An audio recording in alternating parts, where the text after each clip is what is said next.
भारत माता की,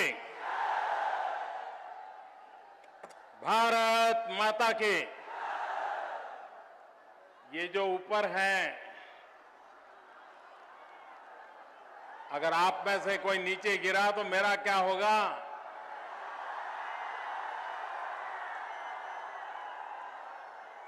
हाँ, नीचे आ जाइए। बस, शाबाश।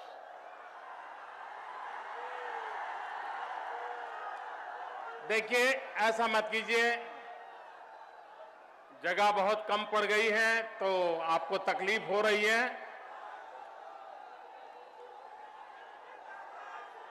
मैं देख रहा था कि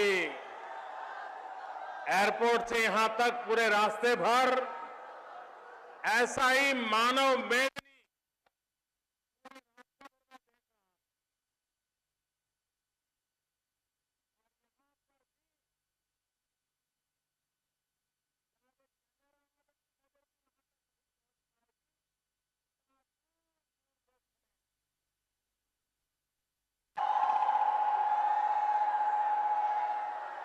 गया वालों से मेरी एक शिकायत है। करूं? शिकायत करूं? आप बुरा नहीं मानोगे ना? पक्का नहीं मानोगे? मैं गया लोकसभा के चुनाव के समय भी आया था, इसी मैदान में आया था, और करीब करीब इसी समय आया था, और चुनाव पीक पर थे तब आया था। मैं खुद चुनाव लड़ रहा था, लोकसभा का चुनाव था, प्रधानमंत्री बनाने का निर्णय करना था, लेकिन उस सभा में तो इससे आधे लोग भी नहीं आए थे। और आज उससे डबल से भी ज्यादा मैं देख रहा हूं। हवा का रुख मुझे पता चल रहा है। लेकिन मेरी ये शिकायत प्यार की है, नाराजगी की नहीं है। ये शिकायत आपको अभिनंदन करने के लिए है, आपको बधाई देने के लिए है। कमाल कर दिया है आज गया वालों ने।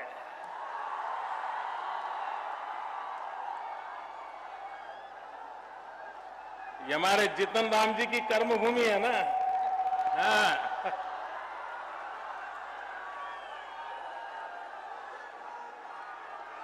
मंच पर विराजमान भारतीय जनता पार्टी के राष्ट्रीय अध्यक्ष श्रीमान अमित भाई शाह, प्रदेश भाजपा के अध्यक्ष श्रीमान मंगल पांडे जी, केंद्र में मंत्री परिषद के मेरे वरिष्ठ साथी श्रीमान रामविलास पासवान जी,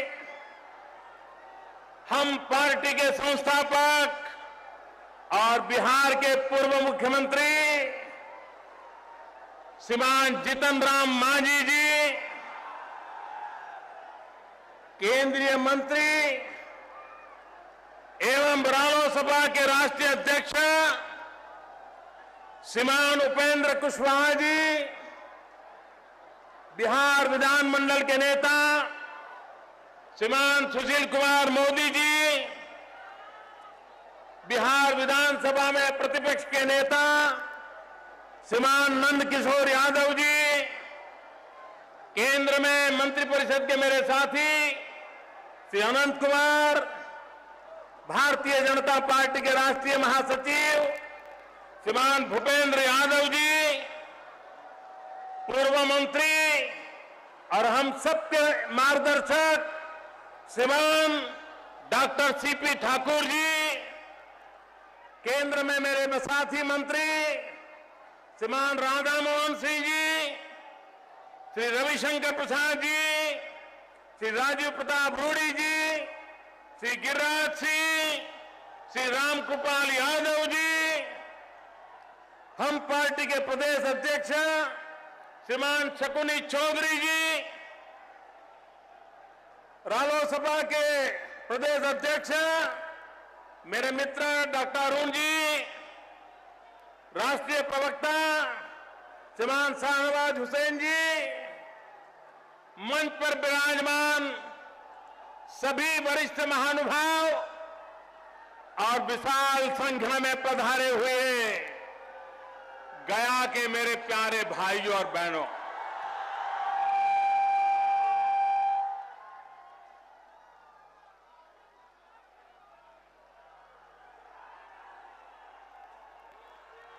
भाइयों बहनों, चुनाव बहुत जल्द आ रहे हैं और मैं साफ देख रहा हूं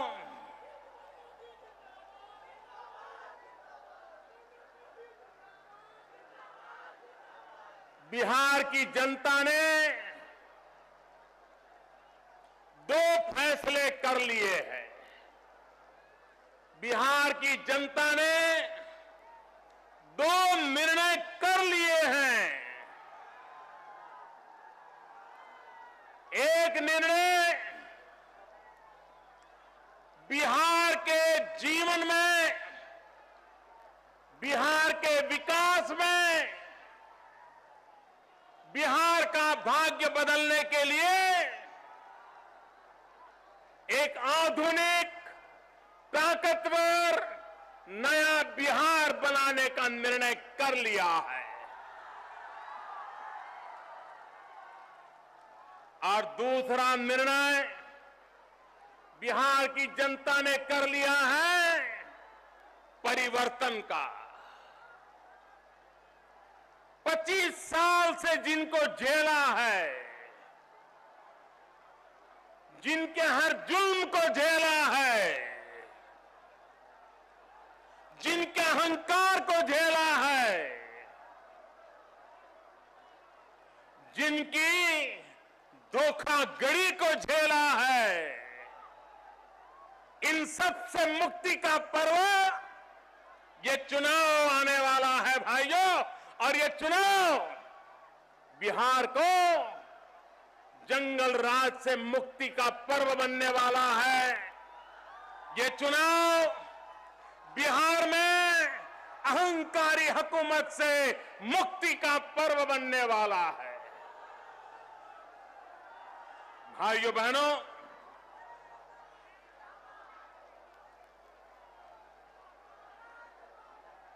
पच्चीस साल हो गए इन्हीं लोगों ने बिहार पर राज किया है।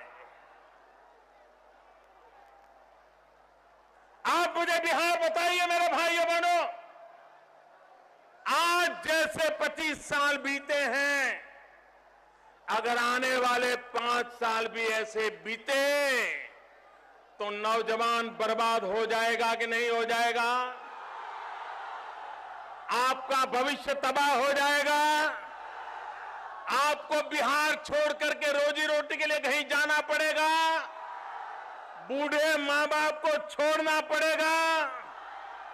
क्या हम ऐसा बिहार चाहते हैं? क्या बिहार में परिवर्तन चाहिए? बिहार का भला करने वाली सरकार चाहिए? लोकतंत्र में विश्वास करने वाली सरकार चाहिए? अहंकार से मुक्त सरकार चाहिए? जंगल राज के सपनों को चूर चूर करना चाहिए? इसलिए भाइयों बहनों, आज मैं बिहार की जनता के पास आया हूं। मैं आपका आशीर्वाद लेने के लिए आया हूं। क्या करके रख दिया बिहार को? भाइयों बहनों, आज भी हिंदुस्तान के सांस्कृतिक इतिहास की चर्चा कोई करेगा तो वो चर्चा की शुरुआत बिहार के भव्य भूतकाल से होती है। आज भी विश्व में अहिंसा का संदेश की कोई चर्चा करता है तो भगवान बुद्ध का स्मरण करता है, जो बात बिहार से प्रारंभ होती है। सत्ता के लिए संघर्ष के बाद जनता की भलाई के लिए शस्त्र को छोड़ने का महाप्रयाण, इसकी भी चर्चा होगी तो यही बिहार से चर्चा होती है। भाइयों बहनों, विज्ञान हो, संस्कृति हो, इतिहास हो, वीरता हो, पराक्रम हो, कोई ऐसा विषय नहीं है हिंदुस्तान जब भी उसकी चर्चा करे तो चर्चा का प्रारंभ बिहार से होता है। ऐसी ये महान भूमि, ऐसी ये पवित्र भूमि, उसके सपनों को सत्ता के नशे में बैठे लोगों ने चूर चूर कर दिए। मेरे भाइयों बहनों, चूर चूर कर दिए। आधुनिक भारत में भी बिहार ने देश को जितना दिया है, शायद ही हिंदुस्तान का कोई राज्य इसका दावा कर सकता है जितना बिहार ने देश को दिया। जो बिहार देश को उत्तम मानव संसाधन दे सकता है, आज हिंदुस्तान का कोई राज्य ऐसा नहीं होगा जिस राज्य में बिहार का नौजवान आईएएस बनकर के न बैठा हो, आईपीएस बनकर के न बैठा हो। कोई राज्य नहीं होगा। भारत के कोने कोने में बिहार का नौजवान जिस पद पर बैठा है, उस राज्य को विकास की नई ऊंचाइयों पर ले जाने का पराक्रम करके दिखाता है। ये बिहार के नौजवानों की ताकत है, ये बिहार के लोगों की ताकत है। लेकिन क्या कारण है, क्या कारण है कि बिहार आगे बढ़ नहीं पा रहा है? क्या कारण है मेरे भाइयों बहनों? क्या कारण है? क्या कारण है? क्या कारण है? बिहार को किसने बर्बाद किया? बिहार के सपनों को किसने चूर चूर किया? बिहार में जंगल राज कौन लाया? बिहार में जंगल राज लाने का और प्रयास कौन कर रहा है? क्या फिर से बिहार को उन 25 साल की बर्बादी की ओर ले जाना है क्या? फिर से उस दोजख में जाना है क्या? क्या बिहार बचाना है? नया बिहार बनाना है? बिहार को आगे ले जाना है? बस भाइयों बहनों, हम मिलके कंधे से कंधा मिलाकर के चलने के लिए तैयार।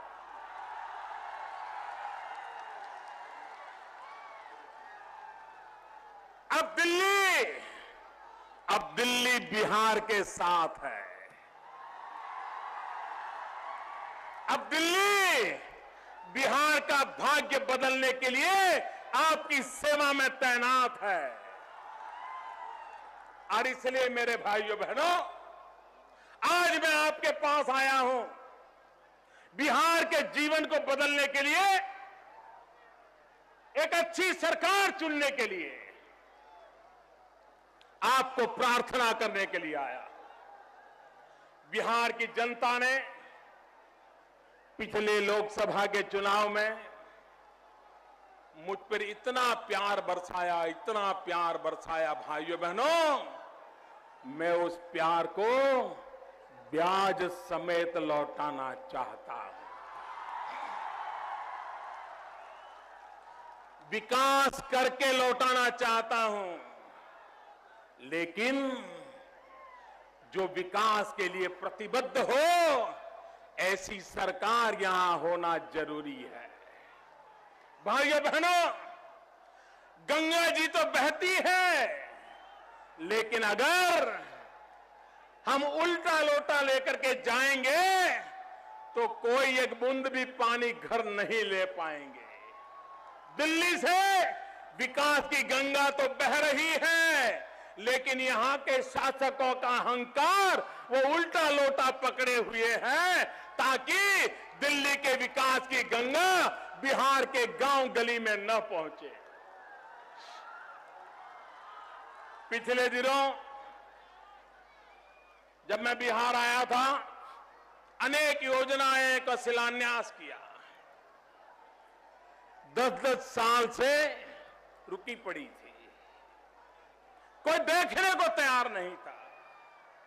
भाइयों बहनों, यही लोग दिल्ली की सरकार को चलाते थे और आज वही लोग साथ मिलकर के बिहार के लोगों को फिर से एक बार जंगल राज की ओर घसीटने के लिए, अपने निजी स्वार्थ के लिए तैयार बैठे हैं। आप मुझे बताइए भाई, ये जो राजनीतिक लाभ लेने के लिए गठबंधन हुआ है, क्या चुनाव के बाद भी ये गठबंधन चलेगा क्या? ये जो जहर अभी पिया गया है, चुनाव के बाद जहर उगलेंगे कि नहीं उगलेंगे? ये जहर पीने वाले चुनाव के बाद जब जहर उगलेंगे तो जहर किसकी थाली में जाके पड़ेगा? जनता की थाली में पड़ेगा कि नहीं पड़ेगा? जनता मरेगी कि नहीं मरेगी? जनता बर्बाद होगी कि नहीं होगी? जिन्होंने जहर पिया है उनको जहर उगलने का मौका देना चाहिए क्या? ये जहर पीने वालों की अब जरूरत है क्या? जहर पिलाने वालों की जरूरत है क्या?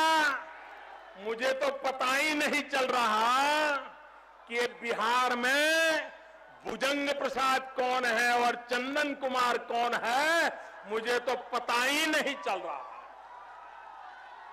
ये नए भुजंग प्रसाद, नए चंदन कुमार, पता नहीं कौन किसको जहर पिला रहा है, कौन किसका जहर पी रहा है, लेकिन इतना मुझे पता है, चुनाव समाप्त होते ही ये जहर उगलना शुरू करेंगे और बिहार को बर्बाद करने में अब जंगल राज के साथ जहरीला वातावरण भी आने वाला है।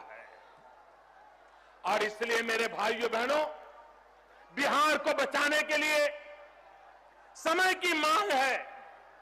आप देखिए, भारतीय जनता पार्टी की सरकार क्यों बनानी चाहिए? भारतीय जनता पार्टी की सरकार क्यों बनानी चाहिए?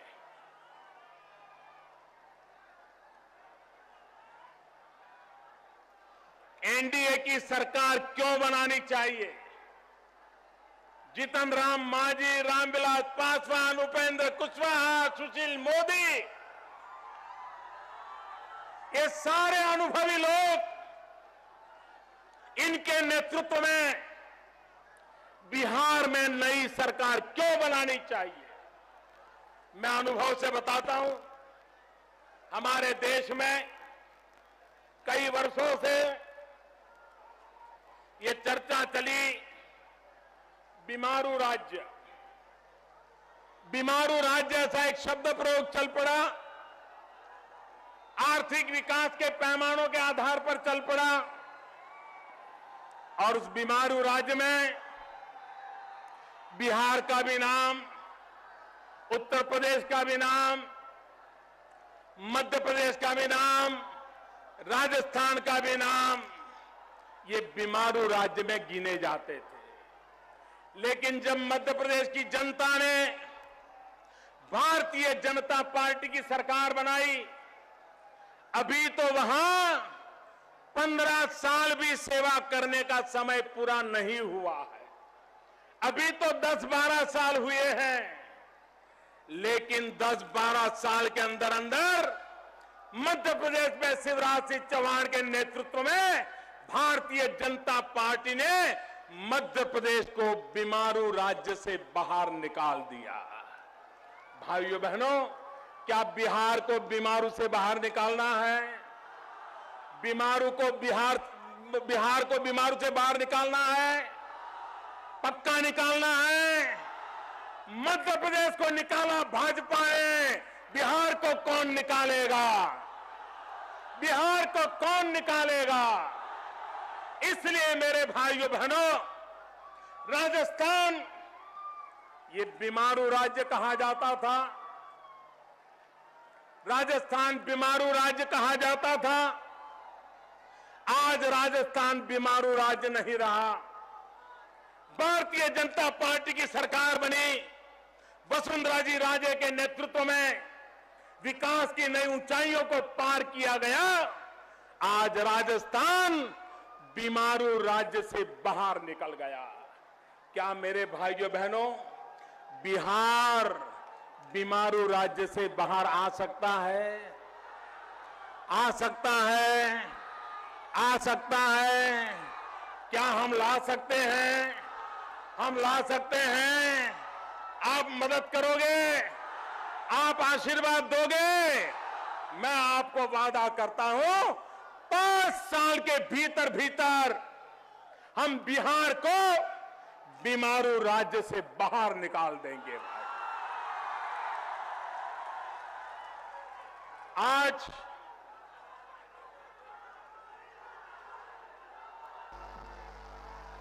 भाइयों बहनों, दुनिया में कई देशों में मुझे जाने का सौभाग्य मिला। एशिया के कई देशों में जाने का सौभाग्य मिला और वहां पर बड़े से बड़े राजनेता को अगर मिलना हुआ हो, वहां के उद्योगकारों को मिलना हुआ हो, वहां के साहित्यकारों को मिलना हुआ हो, वहां के छोटे मोटे व्यापारियों से मिलना हुआ हो, वहां के सरकारी अफसरों से मिलना हुआ हो, हर किसी ने मुझसे एक बात कही। क्या कहा? हर किसी ने कहा, जिन जिन देशों में बुद्ध धर्म का प्रभाव है, बुद्ध परंपरा का प्रभाव है, उन सभी देशों के मुखियाओं ने कहा कि एक बार तो बौद्ध गया जाने की इच्छा है। दुनिया का हर व्यक्ति जो बौद्ध परंपरा से जुड़ा हुआ होता है, कम्युनिस्ट विचारधारा के नेता भी मिले, वो भी मुझे कहते हैं कि एक बार बौद्ध गया के दर्शन करने के लिए जाना है। भाइयों बहनों, जितने यात्री ताजमहल देखने के लिए आते हैं, उससे ज्यादा यात्री बौद्ध गया में माथा टेकने के लिए आने को तैयार है। मुझे बताइए, क्या हमें बौद्ध गया को ऐसा बनाना चाहिए कि नहीं बनाना चाहिए कि जिसके कारण वहां से नौजवान नीचे उतर जाए? भाई, बौद्ध गया से ऐसा विकास हो, टूरिज्म का एक ऐसा क्षेत्र बने ताकि दुनिया भर में बुद्ध को मानने वाले लोग बुद्ध गया आने के लिए उनको व्यवस्था मिले। और इतनी बड़ी मात्रा में अगर यात्री आएंगे, मुझे बताइए, इस इलाके में कभी गरीबी रहेगी क्या? टूरिज्म एक ऐसा उद्योग है, टूरिज्म एक ऐसा क्षेत्र है जहां कम से कम पूंजी से ज्यादा लोगों को रोजगार मिलता है। अगर एक बार बुद्ध गया में विश्व भर के यात्रियों का आना सिलसिला चालू हो जाए और बहुत बड़ी मैयात हो जाए, इस इलाके के कोई नौजवान को बेरोजगार रहने की नौबत नहीं आएगी। इतनी ताकत है उसमें। और गरीब से गरीब आदमी कमाता है। ऑटो रिक्शा वाला भी कमाएगा, बिस्किट बेचने वाला भी कमाएगा, चने मुरमुरे बेचने वाला भी कमाएगा, खिलौने बेचने वाला कमाएगा, फूल बेचने वाला कमाएगा, अरे चाय बेचने वाला भी कमाएगा।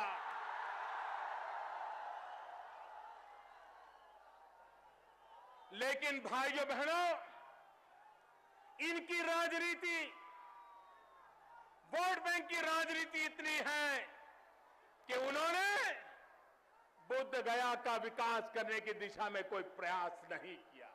इतना ही नहीं, जब यहां पर बम धमाका हुआ, पूरे विश्व के अंदर एक बहुत बड़ा सदमा पहुंचा। विश्व भर के बुद्ध को प्रेम परंपरा को निभाने वाले सभी देशों में एक बहुत बड़ा सदमा पहुंचा। लेकिन वोट बैंक की राजनीति में डूबे हुए लोग, उनको इसकी कोई परवाह नहीं थी। उनके लिए ऐसी घटनाएं आती है और जाती है। भाइयों बहनों, मुझे ये स्थिति बदलना है। मुझे बोध गया को पूरे एशिया में लोगों का तीर्थ क्षेत्र के रूप में परिवर्तित करना है और मुझे आगे बढ़ाना है। भाइयों बहनों, बुद्ध गया, ये गया पितृ तर्पण का स्थान है। हिंदुस्तान का हर युवक, हर बेटा बेटी, जब पितृ तर्पण की बात आती है तो उसका एक सपना रहता है कि मेरे स्वर्गीय पिता का तर्पण मैं गया जी में जाकर के करूं। हिंदुस्तान भर के लोगों का यह सपना है कि नहीं है? पितृ तर्पण के लिए लोग आते हैं कि नहीं आते हैं? 125 करोड़ का देश, हर वर्ष करोड़ों बड़ी आयु के लोग स्वर्ग सिधाते हैं। उनके संतान पितृ गया में आकर के तर्पण करना चाहते हैं। करोड़ों लोग आने के लिए तैयार बैठे हैं, लेकिन यहां के समाचार सुनते हैं और इसके लिए आते नहीं हैं। वो पितृ भी नाराज होते हैं और यहां के लोगों की रोजी रोटी को भी नुकसान होता है। मुझे बताइए मेरे भाइयों बहनों, हर हिंदुस्तानी का पितृ तर्पण का सपना ये पूरा हो, ये व्यवस्था अच्छी होनी चाहिए कि नहीं होनी चाहिए? यहां के लोगों को रोजगार मिलना चाहिए कि नहीं मिलना चाहिए? आप मुझे बताइए, विकास करने की दिशा में अगर आगे बढ़ना है भाइयों बहनों, लेकिन अगर जंगल राज पार्ट 2 ये अगर आया, फिर तो सब बर्बाद हो जाएगा। व्यक्ति जेल में जाता है, कोई व्यक्ति जेल में जाता है तो क्या सीख करके आता है भाई? कोई जेल में जाकर के आता है तो क्या सीख करके आता है? कोई अच्छी चीजें सीख करके आता है क्या?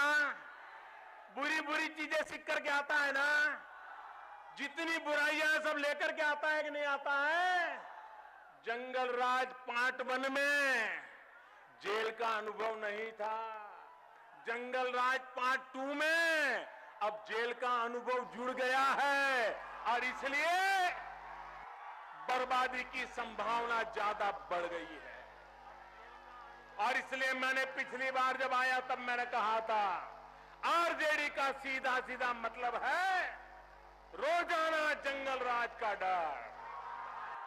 आरजेडी का सीधा सीधा मतलब है रोजाना जंगल राज का डर।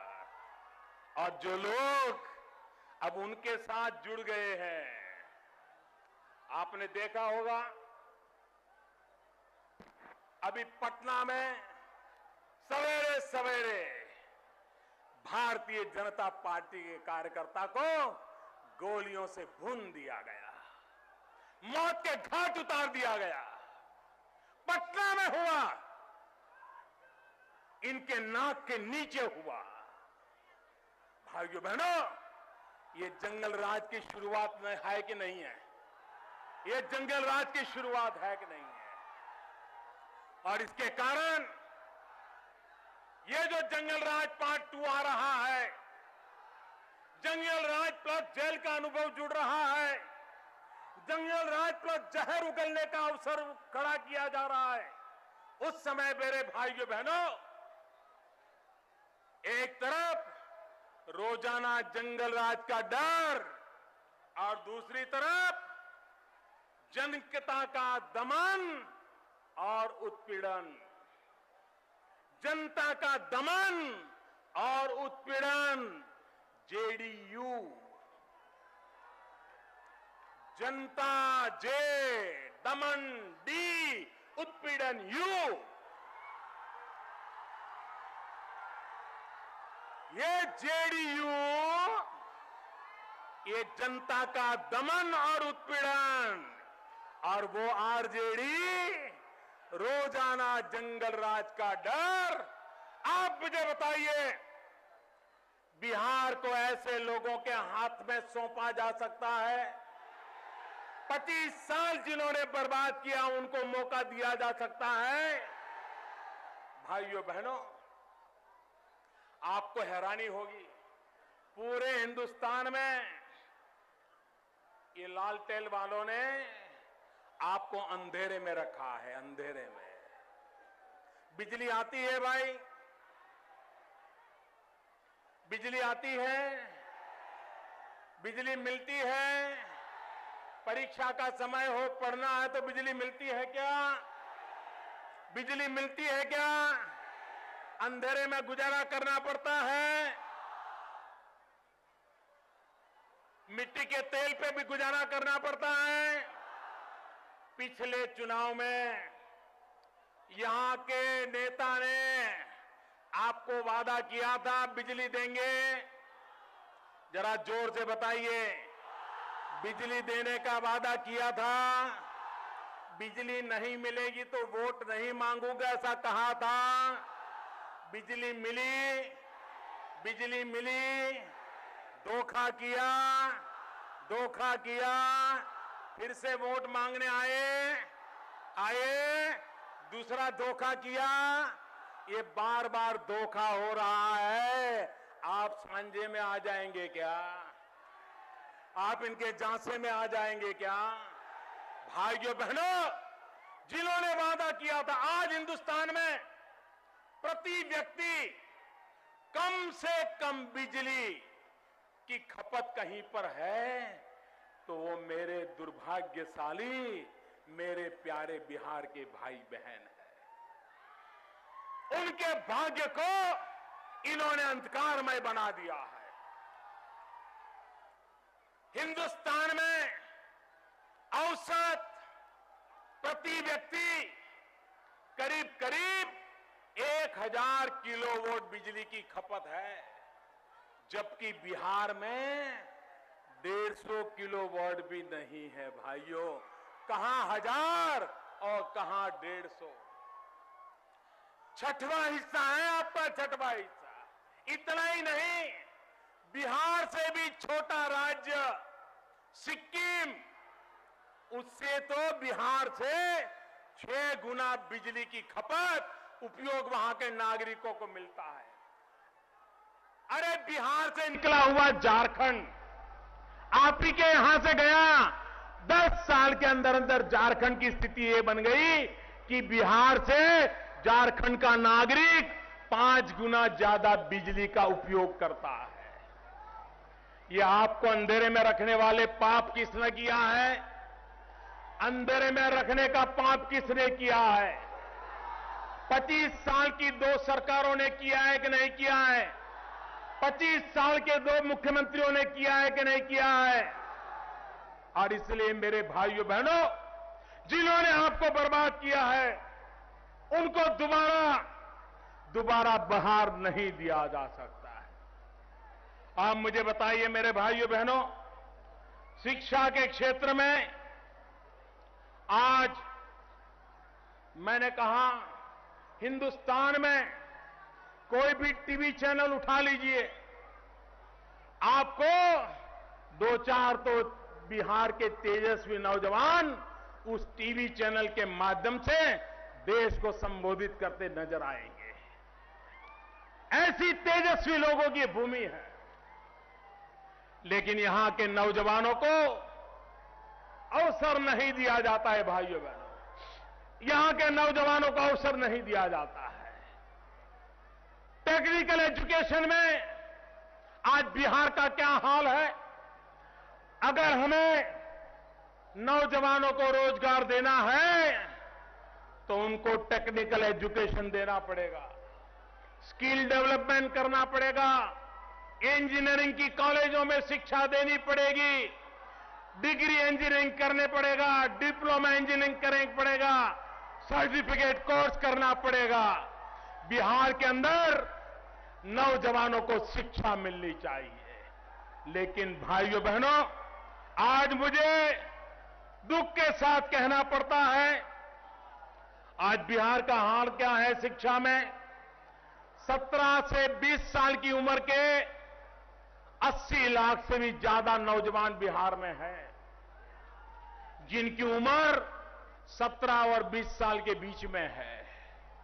इन 80 लाख बच्चों के मां बाप, उनके सपने हैं कि उनके बेटों को इंजीनियरिंग में पढ़ने को मिले, डिप्लोमा करने का मौका मिले, डिग्री करने का मौका मिले, सर्टिफिकेट कोर्स करने का मौका मिले। लेकिन भाइयों बहनों, बिहार में यह सारा होने के बावजूद भी बिहार में इंजीनियरिंग कॉलेज की सीटें कितनी हैं भाइयों? आपको जानकर के हैरानी होगी कि बिहार में सिर्फ 25,000 सीट है। 25,000, 80 लाख नौजवान पढ़ना चाहते हैं। उसमें से 5 लाख 10 लाख तो इंजीनियरिंग में जाना चाहते होंगे, नहीं जाते होंगे। सिर्फ 25,000 सीट है और ये जिम्मेवारी बिहार सरकार की है।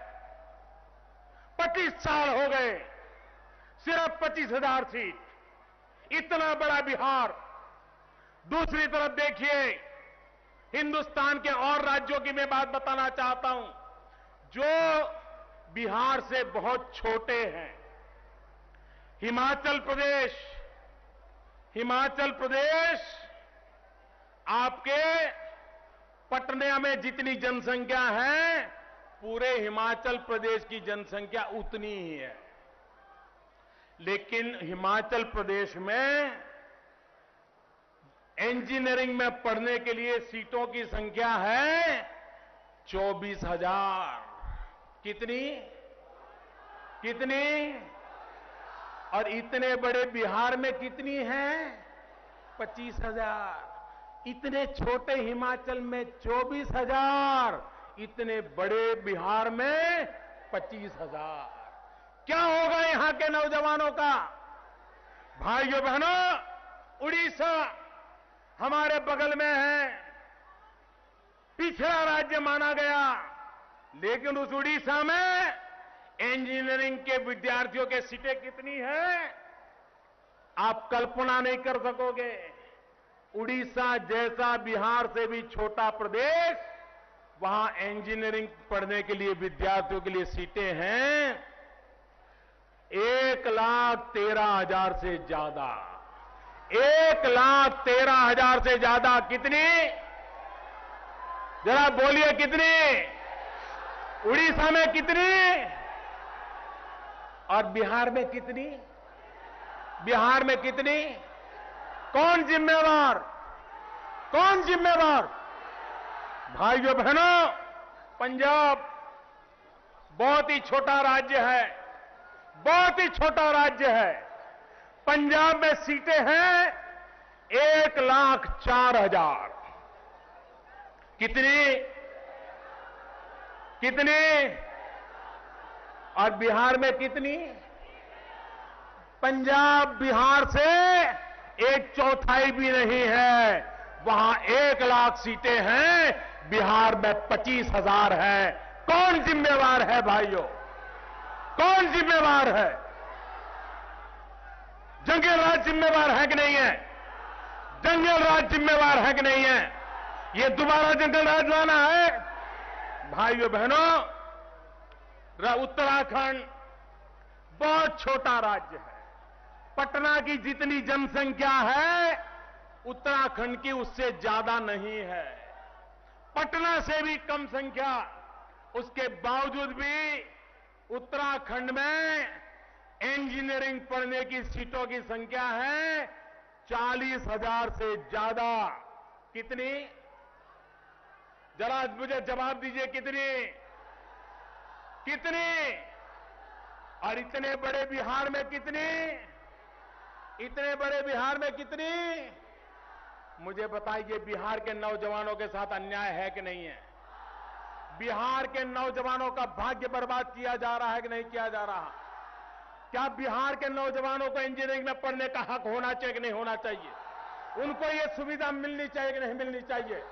जिन्होंने सुविधा नहीं दी है उनको जाना चाहिए कि नहीं जाना चाहिए? उनको भगाना चाहिए कि नहीं भगाना चाहिए? और इसलिए मैं आज कहने आया हूं मेरे भाइयों बहनों, इसलिए मैं आज कहने आया हूं, बिहार के नौजवानों का भाग्य बदलना है तो शिक्षा में बदलाव लाने की जरूरत है। और शिक्षा में बदलाव एनडीए की सरकार ला सकती है, भारतीय जनता पार्टी की सरकार ला सकती है, बिहार का भाग्य बदल सकती है। और भाइयों बहनों, हर वर्ष बिहार में से जिनके मां बाप के पास कुछ पैसे हैं, वे अपने बच्चों को पढ़ाने के लिए बिहार से बाहर भेजते हैं।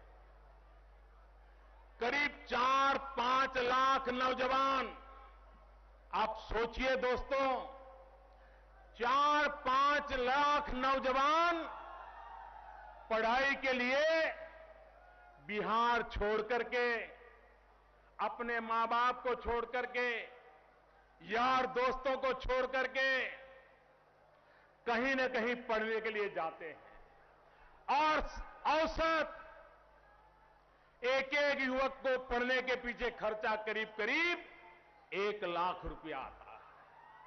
साल का 1 लाख खर्चा आता है। मुझे बताइए, 4 लाख लोग बिहार से बाहर जाएं, हर वर्ष 1 लाख रुपया साथ साथ चला जाए तो बिहार का 4,000 करोड़ का नुकसान होता है कि नहीं होता है? 4,000 करोड़ का नुकसान होता है कि नहीं होता है? ये बिहार का 4,000 करोड़ बचना चाहिए कि नहीं बचना चाहिए? अगर बिहार का 4,000 करोड़ बचाना है तो बिहार के नौजवान को यहां पढ़ने के लिए सुविधा मिलनी चाहिए। और ये बिहार सरकार भारतीय जनता पार्टी की बनाई है, एनडीए की बनाई है, हम बना के रहेंगे मेरे भाइयों।